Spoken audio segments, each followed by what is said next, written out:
Joesph Brant was born in 1742. His people, the Mohawk, knew him as Thayendanegea. The Mohawk were part of the powerful Iroquois Confederacy. They lived in what is now New York State. The young Thayendanegea grew up during a turbulent time. Europeans were arriving in greater numbers. The French and British were locked in a struggle for control of North America. Thayendanegea quickly learned the ways of this new world. He learned English, he embraced Christianity, he adopted the name Joesph Brant. Brant's abilities impressed a British agent named John Stuart. Stuart appointed Brant as his interpreter. Brant translated religious texts, including the Gospel of Mark, into Mohawk. This helped spread Christianity among his people. Brant's skills also made him valuable in the escalating conflicts between the European powers. He fought alongside the British in the French and Indian War. Brant's courage and leadership qualities were evident. He rose through the ranks. He became a respected war captain. Brant's reputation as a fierce warrior and a shrewd strategist grew. He became known for his bravery and tactical mind. Brant's rise was intertwined with the fortunes of his sister, Molly. Molly Brant was a remarkable woman in her own right. She became the common-law wife of Sir William Johnson.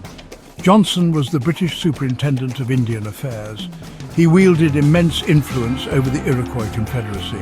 Molly used her position to advocate for her people. She also promoted her brother's interests.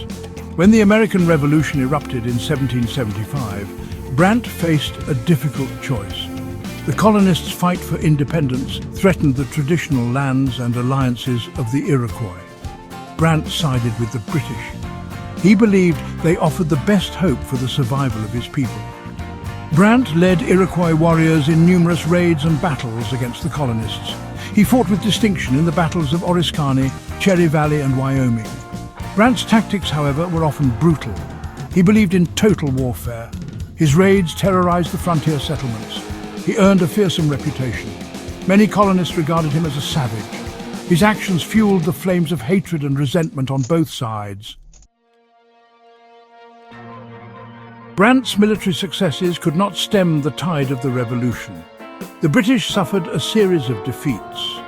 The Americans gained the upper hand.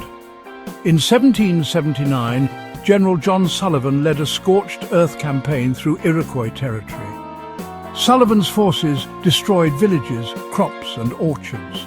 The Iroquois people faced starvation and displacement. Brant and his followers were forced to flee to Canada. They sought refuge among their British allies. The war had shattered the Iroquois Confederacy. Many of their lands were lost. Brant dedicated the rest of his life to securing a future for his people. After the war, Brant travelled to England. He petitioned the Crown for land grants. He wanted to create a new homeland for the displaced Iroquois. His efforts were partially successful. The British granted him a large tract of land on the Grand River in what is now Ontario, Canada. Brant encouraged his people to relocate to this new territory. He played a key role in establishing the 6 nations of the Grand River. This community exists to this day. Brant continued to champion the rights of his people.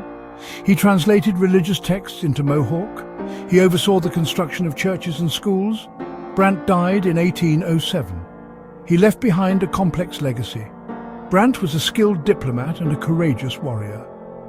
He was also a controversial figure. His role in the American Revolution remains a subject of debate. Some view him as a loyalist hero. Others see him as a symbol of colonial oppression. Regardless of his complexities, Brant's impact is undeniable. He helped shape the course of history in North America. His name is still remembered. Cities like Brantford and Burlington in Ontario bear witness to his enduring legacy.